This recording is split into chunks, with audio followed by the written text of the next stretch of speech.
Welcome to Night Watch. Well, it's good to be here, Felicia. The critics have not been kind to your group. They have given you a real hard time, and yet the fans keep buying. Let me just quote some of the things they've called you. Called your sound: lobotomy rock, heavy metal for mindless morons, the music choice for 15-year-old Quaalude freaks. I mean, those are not kind words. Well, you have to look at who's saying those words. You know, there's always been a difference between the critics and the people out in the hinterlands. The critics, by and large, are people who have been through journalism school or have a little bit better vocabulary than the average music listener, and they're a little bit more adept at explaining why they don't like something than the average man on the street. Besides that, their opinion is worth as much as yours and mine and anybody else's. Well, the opinion of fans obviously was a lot different. I mean, you have sold millions of records. Oh, absolutely. The worse they write about us, the better it seems to have, the better effect it seems to have. Why is that? I mean, how did you get around that, especially when you were just starting? Well, it's a lot like professional wrestling, Felicia. You know, it's like, who would you rather see, the bad guy or the good guy? Obviously, it's the bad guy, you know, the guy with the mask who's, you know, doing like that. And I see a sense of humor to that. There's a sense of humor in Van Halen. And Let's I think folks see a videotape of some of your work. Well, the videotape is an extension of Van Halen. Hero got a bit of a surprise there. Was that Hollywood or what? Enough with the concept videos, enough with live on stage. Always you see people doing rock and roll videos where if it's a song about trees, they dance from tree to tree, and when the line comes up about leaves, they point to a leaf, you know, like that. Enough. Let's do it like Hollywood, big time, stuntmen, costumes, lighting, camera, action. That'll be $5. Censored. MTV, Australia, Japan. Fitting in. Fitting in. Now they show it all over national television. It's just the avant-garde people who are trying to get more subscribers are banning it. It was on MTV for a while, and people saw it. What happened? They pulled it. Well, they showed it enough. I mean, once an hour for 55 times that everybody's aunt and uncle got a chance to see it, and they sent in cards and letters. I know I personally haven't sent a card or a letter to anybody, ever. But they pulled it. And I doubt if our audience does either. But You're very, very iconoclastic. There you have all these heroes. You know, you have the cowboy, good guy cowboy. You have, well, I don't know. You have some people think Napoleon was a good guy. Somebody think he was a bad guy. But you have all these heroes, and they're saving the damsel in distress, and there at the end it's a guy. What is it with you and blowing people's minds? Well, we wanted to make an impression on people because there are so many videos, there are so many rock bands out there trying to make statements and trying to make video poetry and things like that. And we just wanted to at least have somebody remember by the next morning, say, hey, did you see that stuff last night? And then at least they're talking about Van Halen as opposed to somebody else. You live a real wild life. And, I mean, obviously you're enjoying it a great deal. Well, it's certainly no more wild than Reverend Ike. If you want it, you visualize it, and then you have it. I think, therefore, I am. I knew what I was going to do since I was 9 years old. I turned on the radio. It was Ray Charles. First guy I remember hearing on the radio. I said, I have to do this. What about Little Richard?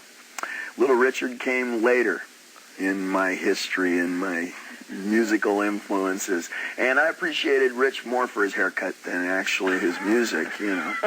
But I just can't seem to get a hold on it. Farrah. And my mind has gone, and I think it's the hair. You have a reputation for being a wild gyrator, and just having to spend time really warming up. Are you really that athletic? Well, I'm not serious about my health, but it's something that you maintain as a balance. Van Halen goes on the road for long periods of time, and the whole idea behind our actual live show is that it should look like it sounds. How many times have you been to a show where it's storm and thunder music on the record, and you expect Sturm and Drang and everything, and they come out and go, oh, here's one from our 15th album. And they put you to sleep. Well, how do you figure out steps for lobotomy rock? Well, I don't approach it so much as lobotomy rock as that insofar as I feel like you're dealing to different parts of the body. You pay $8.50 to come in. It's not enough to hit up just your ears. You got to hit up your eyes, and then you work your way down. And like that is the approach. That is the truth. You work on all levels, and you make it up as you go, which is part of the reason I got this job.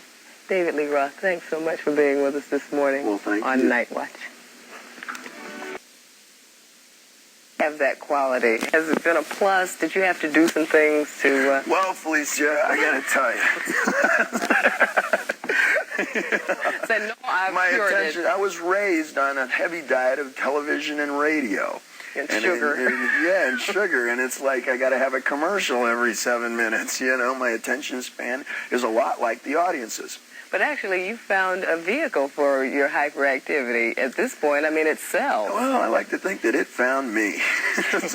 I really had no specific direction in that I was going to be on stage somehow. I was going to be, you know, on the boards somehow. It kind of runs in my family. My great-granddaddy died dancing, actually, at the end of a rope. But that was, you know, that's something else. Are you serious? You know, you have this comic thing about you, too. You think you might go that way? Well, you got to have a sense of humor about this. A lot of people look in the mirror and can't really see what's there. You know, a lot of people... you can't do these 20-foot jumps in the air and land in a split forever. I mean, are you thinking of maybe going into acting or comedy later? Oh, you can jump for the rest of your life. How old is Pele? He kicks a good ball, you know. It's like you can keep on. But that takes a certain amount of... It takes a certain amount of discipline, granted, but you don't bear down on it. Rock and roll is not ballet, and it is not biophysical mechanics, you know, and things like that. It's you kind of make it up as you go, and you decide, oh, I'm going to do a move like this or like that, and you work on it backstage. You work on it in the hotel room. Speaking of biophysical mechanics, let's talk about hotels. No, well, same deal. Let's talk about paternity insurance. Let's not. You have paternity insurance with Lloyd's of London. What's the deal? Well, they insure your eyes. You know, if you're a physician, they insure your hands. If you're a violin player, why not any other part of your body, you know? What was the thinking that went behind that purchase? The thinking is equal rights, equal all the way around. Equal for everybody. And the day passes that one of us in the band, or any other rock band for that matter, receives a letter from somewhere out in the outlands saying, "Dear David, I love you, I need you. Do you remember me from 2 years ago? Anyway, her name is Sarah and she needs a bicycle." Do your premiums go up every year? Have you made a lot of claims? No, actually the letters have gone down. The word is out about the insurance? It was something that I didn't choose to publicize. In fact, when I first proposed it, Lloyd's of London sent back a telegram saying, "Are you serious? Are you just looking for publicity?" And were you? We were very serious. And it wasn't something that we spoke to the press at all. It came out of a meeting of a number of people, and somebody else went to the press with that. Another one, brown M&Ms. Everybody has these little superstitions, particularly in entertainment business. Now, I personally always put on my left shoe first, or I don't put on the shoes. Forget it. No. I messed up. I'll start again. New pair of shoes. You know, whatever it is, little things like this. When you tie your shoes, I start with the right one.